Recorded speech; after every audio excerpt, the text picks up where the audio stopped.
travailler yango. Ba bochona ba bi ah toi kana diamant. Toujours travailler avec comme force. Bokendo senga na bochona.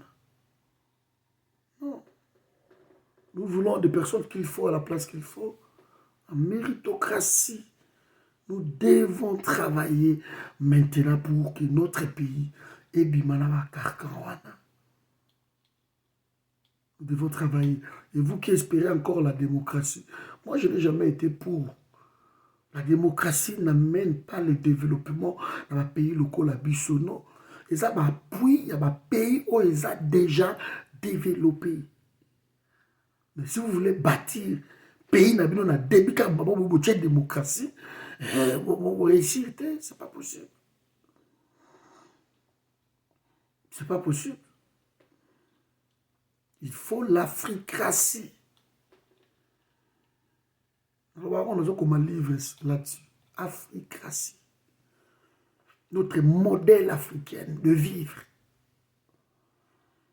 Développer le pays selon la culture, selon le modèle. En toute liberté, bien sûr. C'est ça, je dis l'africratie. Donc, Mitou, il fait ça. Là. Vous n'allez pas nous imposer la culture à Batumsous et Namboka Nabiso. Et Simbate. Un peuple a perdre culture à sans repère. Trouvons un moyen. Et ce n'est pas facile.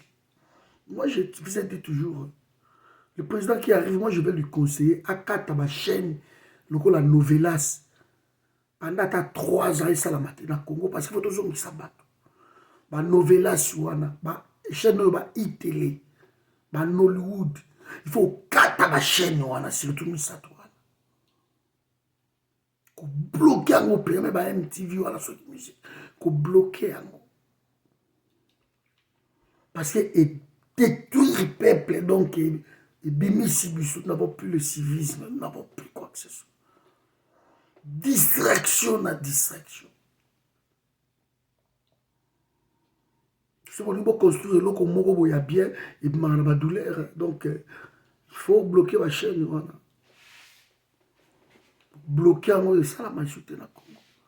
Pendant 3, 4, 5 ans, vous laissez maintenant la place.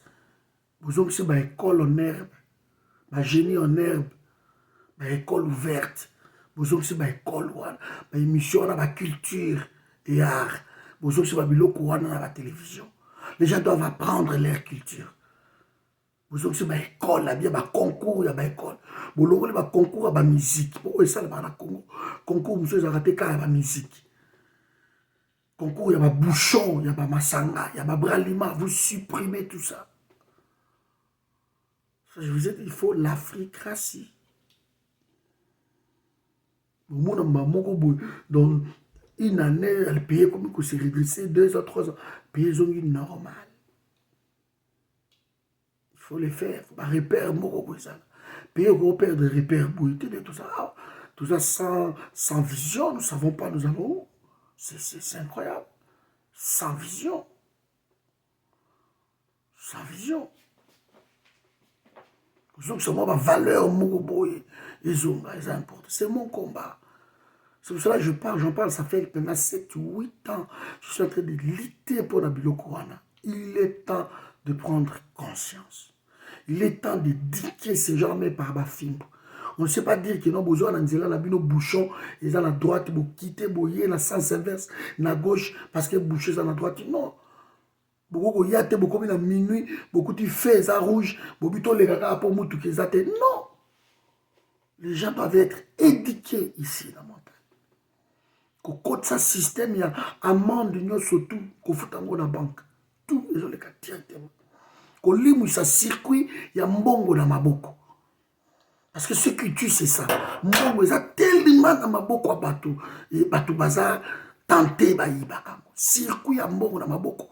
Et Longwe, on ne sait pas transporter des millions de dollars encore la prochaine caméra. On a envoyé tel que ce soit 1 500 000 $. Alors, on a un sac qui n'a pas mbongo à République. Non. Tout il fait ça là, on a un circuit bancaire. kopimela baministre wana bambongo tout il faut la traçabilité. Arrêtez de payer déjà na bambongo na boko, tout il faut les cas na banque. Plus de 22 banques étrangères na Congo. Il n'y a aucune banque congolaise. C'est pas normal. Surtout là, il attendez la caisse. Non. Créer une banque na bisomoko. Nationaliser la banque à Miibi. Donc là, biak wana, banque wana.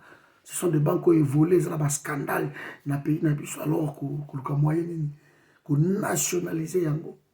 Vous pouvez le faire. Parce que là, tout ce n'est pas sorcier. Il faut la bakonzi o balingi mboka na bango bako sala ba biloko wana. Voilà mes amis, donc on est ensemble. Bonne soirée et nous y croyons fermement que le Congo, il y a biso et vous allez libérer. Il n'y a pas sorcier. Ça va aller. Allez, c'était Cordon Patrick. Wichi, allez, bonne soirée à tous. Ciao.